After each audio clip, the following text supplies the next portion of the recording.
The Roman Colosseum needs no introduction. It is one of the most famous and impressive archaeological feats of all time, and is even recognized as one of the 7 wonders of the world. Every story has a beginning though, and the Colosseum begins in 72 AD. Rome was in a very complicated spot at the time. The Great Fire of Rome occurred in 64 AD, destroying nearly 2/3 of the city. In 68 AD, Emperor Nero died, and was succeeded by Emperors Galba, Otho, and Vitellius, all within a 3-month span. I know, right? Finally, General Vespasian came to power in 69 AD, and the chaos finally came to an end. With the Roman shambles, Vespasian conjured a plan to bring back the glory that used to coincide with the city. He ordered the construction of the Temple of Peace, the Sanctuary of Claudius, and most famously, the Colosseum. The construction of the Colosseum began in 72 AD, with around 60,000 Jewish slaves working on the project. It took only 8 years to construct, and in 80 AD, the Romans had a place for entertainment that would continue to draw crowds for the next 2,000 years. The Roman Colosseum is a testament to the culture's engineering and architectural skill. The structure has a base area of 6 acres, 189 meters long and 156 meters wide. The outer wall stands at 48 meters, the height of a 12 to 15-story building. Its tiered seating system could hold over 50,000 people in its 4 levels, believed to be organized by class. Its large size spoke to the power of the emperors and their ability to obtain massive amounts of materials and enough entertainment to fill such a space. The structure was made of mainly 3 materials: travertine, tuff, and concrete. Travertine was used to construct the outer walls, creating a shiny, marble-like appearance.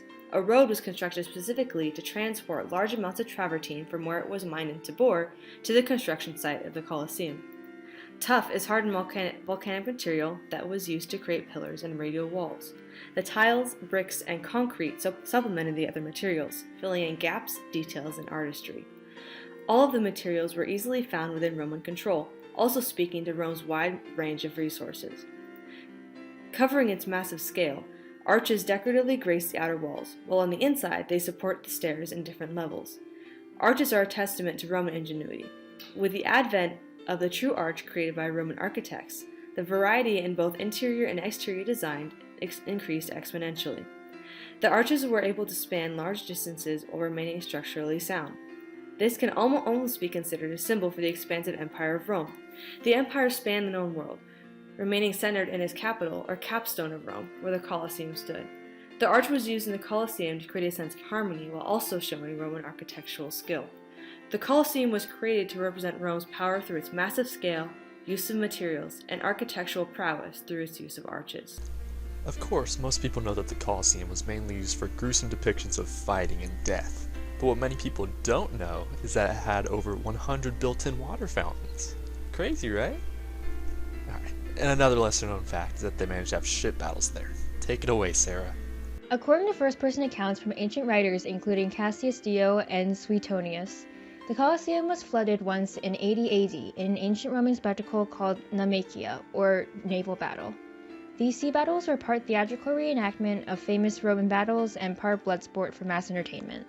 Emperor Titus ordered the amphitheater to be flooded with 3 to 5 feet of water and commissioned the building of flat-bottom replicas of Roman ships that would be able to operate in the shallow water. Like many other blood sports in ancient Rome, the competitors were mostly prisoners of war or death row inmates. In this Colosseum battle, 3,000 prisoners were divided into 2 opposing teams, of oarsmen and fighters, representing the 2 sides of a historical sea battle, and forced to fight until only one side was left standing. It is still unknown how the ancient Romans were able to flood and drain the massive Colosseum with up to 5 feet of water, but underground chambers beneath it suggest either a connection to a giant aqueduct or a system of chambers where water would be stored before an event, with gates that could be opened to submerge the amphitheater and later drained out. The Colosseum has not completely survived the wrath of time.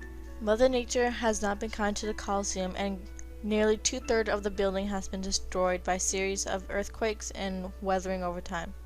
Nowadays, people can purchase tickets to go see the Colosseum for about $30 and learn about the infamous events that occurred.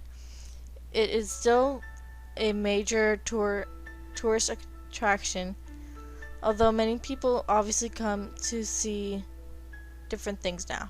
The Colosseum will always be a staple of Rome's history, and people will continue to be fascinated as long as it's still standing.